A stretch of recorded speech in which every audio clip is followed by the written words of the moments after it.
Hello, I'm Ken Fobb. This is NewsNet, Baton Rouge. Grab a tea or coffee as I go over with you headlines and news from our local area and region. A popular radio personality who for many years was on air in the Baton Rouge area, Mr. John Walton, has died. He was a part of the Walton and Johnson radio show since 1983 when the sometimes controversial radio show first launched. It quickly gained popularity and was syndicated across the entire Gulf Coast region of the country, which included our Baton Rouge area. The radio show was aired and heard on WJBO, although it was based in Houston, Texas. According to reports, John Walton would record his 4.5 hour show in Houston, then drive to Beaumont, Texas every day, where he owned and managed his own radio station. According to his co-host Steve Johnson of the famous Walton and Johnson show, John Walton had been dealing with a multitude of medical issues for which he had been receiving treatment over the past month, but continued to suffer. He recently made a decision to return home and spend the last few hours of his life with his family, after which he passed away around 11:55 p.m. on July 1st. In Port Vincent, Louisiana, the Humane Society of Louisiana says it's helping to relocate dozens of animals, which include dogs, goats, and chickens, after they were found in video to be packed in tight, poorly kept spaces recently. Livingston Parish Animal Control workers were called to a Port Vincent home last week where the owner was cited for multiple counts of animal cruelty.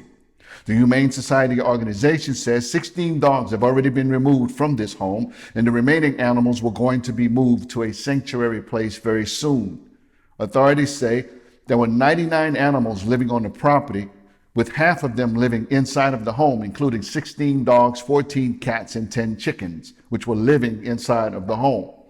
A person by the name of Alva Marino has been charged with cruelty to animals in connection with this investigation. The Uber company says it will be expanding its operations and services to every one of the 64 parishes in the state of Louisiana. This is because lawmakers during the most recent legislative session sought to broaden this type of transportation access outside of just the major cities. So they created statewide regulations for rail ride-hailing services by passing a new law that was signed by the governor. This new law, which now governs these transportation networks, went into effect on Monday, July 1. And now Uber has announced that its services are now available statewide as of yesterday, July 3rd.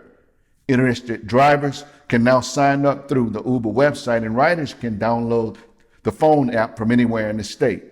Before now, ride-hailing companies like Uber and Lyft have only been able to operate in a handful of markets in Louisiana, such as Baton Rouge, Lafayette, and in the greater New Orleans area. But going forward, the Louisiana Transportation Department will regulate these transportation networks as they operate in all 64 Louisiana parishes. During a routine mission on November the 22nd, 2017, Airman Matthew Chialostri, an aviation boatswain mate, serving on the USS Ronald Reagan aircraft carrier, went down with 10 other crew and passengers in the Philippine Sea 500 miles off of the Japanese island of Okinawa. 8 of these persons survived, but he did not, along with 2 others. It took a deep sea salvage mission 18 months to recover his body along with the other victims.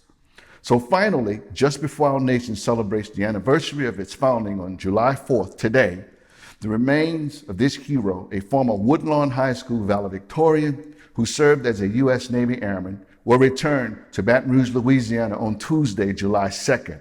Early Tuesday afternoon, Matthew's dad, Philip, along with Matthew's mom, went to New Orleans to greet their son's remains at the Louis Armstrong International Airport. His dad, Philip, said his emotions were mixed, but he was relieved that his son had finally been found from the depths of the sea and returned to his wife, and family.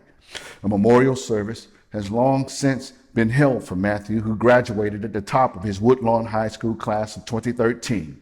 No additional services are planned. His dad, Philip, said the family would be taking his son's remains to a funeral home in Baton Rouge in order to have them cremated.